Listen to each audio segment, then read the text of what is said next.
Now it's time to start the train ride to the kiln.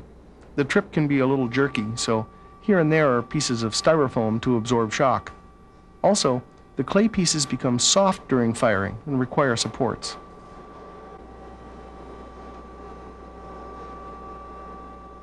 The sinks will slump onto platforms so that they'll be perfectly flat for mounting. Tanks are fired with their lids on so that the two can shrink and slump together. This toilet will slump all the way down to that brick. There are 5 of these continuous kilns in this plant. At the center, the pieces of china reach 1200 degrees Celsius. That's real hot Fahrenheit. Look carefully, the toilets are moving. The trip through the kiln will take many hours. Oops again. Some of the fired products have boo-boos. One of the great things about china is that it can be fixed and refired.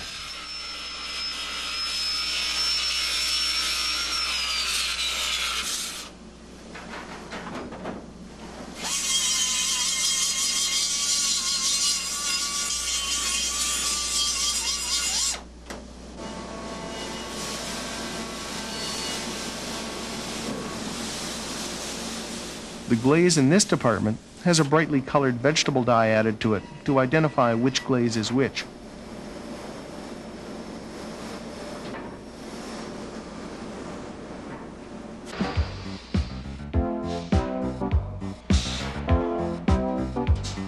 Cast, sanded, glazed, and fired. The products are almost ready for shipping. The assembly line products get a visual check and a flush testing.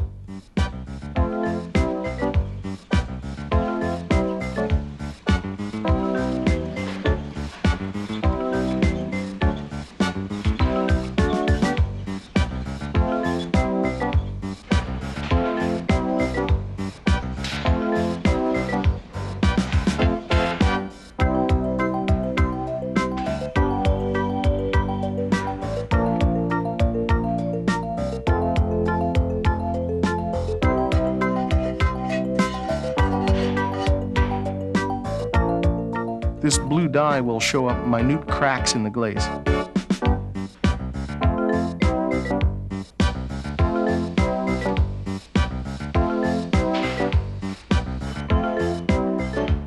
The large one-piece units are flush tested differently. The test has been modernized. No apples, just 6 sponges along with some pieces of balled up paper and a cup of sawdust.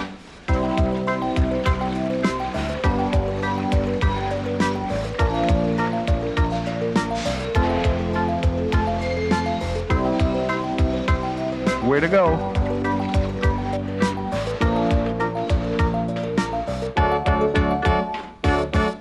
From the flush, it's on to shipping.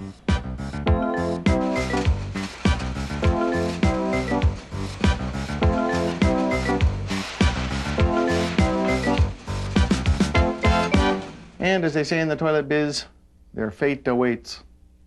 Once you've been to the plant, you can reminisce just by looking at the tank lid. The inside isn't smoothed and glazed. This is just bare clay. It's got tiny little marks left by each person who handled it. The stuff around the outside of the lid is hydrate. It kept the lid from sticking to the tank in the kiln. If the piece has been fixed and refired, it'll have various handwriting on it in grease pencil. There are a couple of little holes in the tank lid, too. They had extra slip poured out of them after the piece was cast. See, the inside of the thick parts is hollow. Personally, I'll never look at a toilet the same way again. Now, audience studies tell us that some of our viewers have run to have a look at their toilets during the show, and perhaps you yourself are dying to go have a look at yours. I won't keep you, but I'd like to close with a quote from the bottom of an 18th century chamber pot. "Use me well and keep me clean, and I'll not tell what I have seen."